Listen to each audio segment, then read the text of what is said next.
మీరు ప్రీచ్ చేస్తారు కదా, వాట్ ఎవర్ యువర్ ప్రిన్సిపల్స్, మీ స్ట్రాటజీస్ కానీ మీ స్టూడెంట్స్కి చెప్తారు, ఇలా ఉంటే బాగుంటుంది, ఇలా ఉంటే బాగోదు, ఇలా ఎమోషన్స్ నెగ్లెక్ట్ చేసుకోవాలి, ఎమోషన్స్ ఉండకూడదు, లవ్ అనేది చేయకూడదు, తాకూడదు, తిరగకూడదు. Okay, you have a set of beliefs and you have set of morals that you preach to your students.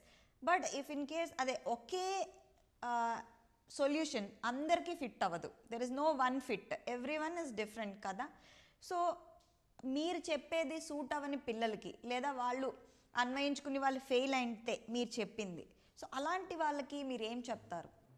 యాక్చువల్గా అది చాలా చాలా చాలా మంచి ప్రశ్న. ప్లస్ చాలామంది స్పీకర్లు చేసే మిస్టేక్. నేను ఆ మిస్టేక్ చేయను. 2 థింగ్స్. ఫస్ట్ పాయింట్ ఏంటంటే, నేను అందరికీ అప్లై అయ్యే సూత్రాలే చెప్తాను. ఓకే, ఇఫ్ ఇన్ కేస్ 1% చెప్తాను. ఉదాహరణకి కష్టపడాలి, జీవితంలో కొన్ని సూత్రాలు ఎంచుకొని ముందుకెళ్ళాలి. ఇది క్రికెటర్కైనా, పొలిటీషియన్కైనా, సినిమా వాళ్ళకైనా, ఒక సాఫ్ట్వేర్ వాళ్ళకైనా, ఒక హౌస్ వైఫ్కైనా అప్లై అయ్యేదే. పుష్ప లాంటి సినిమాలో అల్లు అర్జున్ యాక్ట్ చేయాలి అంటే, ఇలా చెయ్యలా పెట్టుకుని గడ్డం పెంచుకుని యాక్ట్ చేయాలి అంటే చిత్తూరు యాస లేదా రాయలసీమ యాస, ముఖ్యంగా చిత్తూరు యాసను తెచ్చుకోవాలి అంటే కష్టపడాలి. అదే కష్టం ఒక ఐఏఎస్ యాస్పిరెంట్ కూడా కష్టపడాలి. అదే కష్టం ఒక సైకాలజిస్ట్గా ఎదగాలనుకుంటున్న ఒక అమ్యూచ్యూర్ పర్సనాలిటీ అయినా కష్టపడాలి. అదే కష్టం ఒక హౌస్ వైఫ్ అయినా కష్టపడాలి. ఇక్కడ కామన్ పాయింట్ చెప్తాను నేను. అల్లు అర్జున్ది ఆ మెథడాలజీ వేరు, డెస్టినేషన్ ఒకటే. అలా అందుకని నేను అందరికీ సూటబుల్ అయ్యి చెప్తాను నేను. అయితే సూటబుల్ కాంది ఏదైనా ఉంది అనుకుంటే ఏది చెప్పినా నేను రీజన్, లాజిక్తో చెప్తాను. అంటే నేను చెప్పిన స్టేట్మెంట్ వెనకాల ఒక లాజిక్ని చెప్తాను కాబట్టి, ఉదాహరణకి లవ్లో పడద్దు, ఏ కారణం చేతనైనా పెళ్ళిలో మనశ్శాంతి లేకపోతే త్వరగా విడిపోండి. ఈ 2 స్టేట్మెంట్స్ ఇచ్చాను అనుకుందాను నేను. దీని వెనక లాజిక్ చెప్తాను నేను. ప్రేమలో ఎందుకు పడద్దు అంటున్నానంటే తెగ చెప్తాను. పెళ్ళిలోంచి అవసరమైతే బయటకు వచ్చేయని ఎందుకంటున్నానంటే అని చాలా లాజిక్లు చెప్తాను నేను.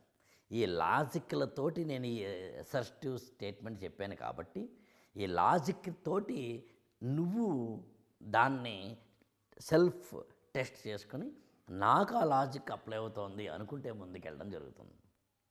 ఉదాహరణకి ఒక ఆవిడ పెళ్ళై 20 ఏళ్ళు అయింది. హస్బెండ్ విపరీతం కొడుతున్నారు, 2 పిల్లలు, బాధపడుతోంది ఆమె. నేనేమని చెప్పాను, పెళ్ళి కనుక సూట్ కాకపోతే విడిపోండి అని చెప్పాను నేను. అని ఏమన్నాను, నీకు ఆనందం లేదు కాబట్టి, నిన్ను ఇతరత్ర ఇబ్బందులు పడుతున్నాయి కాబట్టి, నీ లక్ష్యాలకు అది అడ్డమవుతుంది కాబట్టి, నువ్వు ఇబ్బందులు పడుతున్నావు కాబట్టి అన్నాను. ఇప్పుడు ఆవిడేమంటుంది, మా ఆయన కొట్టినా పర్లేదండి, నా టైం వేస్ట్ కావట్లేదండి, నేను ఈ మాత్రం త్యాగం చేయగలనండి, నేను నా 2 పిల్లల కోసం అవసరమైతే ఈ జీవితాన్నంతా మా శ్రీవారి యొక్క పాదపద్మముల దగ్గర ఉంచగలనండి అంటే విడాకులను తీసుకోక్కర్లేదు. నేను చెప్పిన లాజిక్ని బట్టి నా పాయింట్ నీకు అర్థమే కదా. నేను స్టేట్మెంట్ మాత్రం ఇవ్వట్లేదు, లాజిక్ కూడా చెప్తాను. ఓకే, మీకు అది లాజిక్ అయి ఉండొచ్చు, వేరే వాడికి అది లాజిక్ కాకపోయి ఉండొచ్చు కదా. అసలు లాజిక్ ఎవరికైనా లాజిక్కే వాడు. అలా ఎలా అవుతుంది సార్? నేను చెప్తాను ఎలాగో, నేను చెప్తాను, నేను కూడా చెప్తాను. మీరు చెప్పండి ఫస్ట్. నేను చెప్పినది చెప్తాను. చెప్పండి. 2 ఏళ్ళంతా 4. అవునా?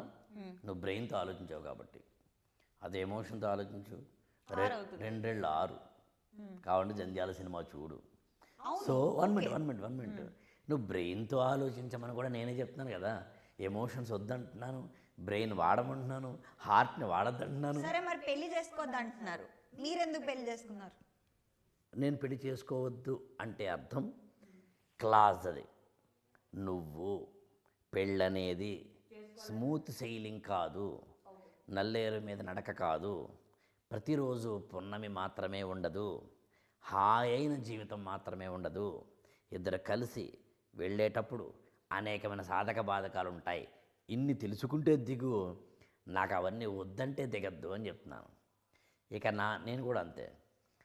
తెలిసి చేసుకున్నా తెలుసుకోకుండా చేసుకున్నా దిగిన తర్వాత మ్యారిటల్ లైఫ్లోంచి వచ్చే కష్టాలేంటో అర్థం చేసుకుని ఆ బంధాన్ని కాపాడుకునేందుకు చేసే ప్రయత్నాలన్నీ చేసుకుంటూ, ఒకసారి మనది పై చేయతే ఇంకొకసారి వాళ్ళది పై చేయేలా చేసుకుంటూ ముందుకెళ్ళడం జరిగింది. నేనేమంటున్నానంటే, దూరంగా వెళ్ళాలి అంటే పెళ్లి చేసుకోకు, వేగంగా వెళ్ళాలి అంటే పెళ్లి చేసుకోకు, సంపూర్ణంగా వెళ్ళాలి అంటే పెళ్లి చేసుకో అంటాను నేను. అంటే నువ్వు ఒక్కడివి వెళ్తే వేగంగా వెళతావు, ఒక్కడివి వెళ్తే దూరంగా వెళతావు. కానీ కంప్లీట్గా వెళ్ళాలి అనుకుంటే, అంటే నీకు చిన్న ఉదాహరణ చెప్తాను. ఇక్కడి నుంచి ఒకడు వైజాగ్ కారులో బయలుదేరాడు. వాడితో పాటు నలుగురు ఫ్రెండ్స్ని కూడా అడిగాడు. నలుగురు ఫ్రెండ్స్ అందరూ కలిసి ఖచ్చితంగా 8 o'clock స్టార్ట్ అవ్వాలనుకున్నాడు. ఓకే, 7 కారులో స్టార్ట్ చేసి అందరిని ఎక్కించుకోవాలనుకున్నాడు. 8 ఈడు స్టార్ట్ అయ్యాడు కాబట్టి ప్లాన్ చేసుకుంటే 9 వరకు అందరు ఎక్కాలనుకో. ఒకడు ఇప్పుడు లేచాను రా అంటాడు, ఒకడు రే మర్చిపోయాను రా అంటాడు, ఒకడరే కొంచెం యూటర్న్ తీసుకుని మా ఇంటి దాకా వచ్చేస్తావా అంటాడు. అరే ఒకడరే అయ్యో బాబు మర్చిపోయాను రా అని మళ్ళీ వెనక్కి తిప్పరా కొద్దిగా అక్కడ అంటాడు. నలుగురితో వెళ్ళాలి అనుకుంటే దూరంగా వెళ్ళలేకపోవచ్చు, వేగంగా వెళ్ళలేకపోవచ్చు, స్నేహంగా వెళ్ళగలుగుతావు. వీళ్ళెవరు నాకు వద్దండి, నేను ఒక్కడనే వెళ్ళాలనుకుంటున్నానండి. హాయిగా నా టైం నా చేతిలో ఉండాలి, నా వెహికల్ నా చేతిలో ఉండాలి అనుకుంటే ఒక్కడే వెళ్ళు. అర్థమైందా? అంతే. ఓకే.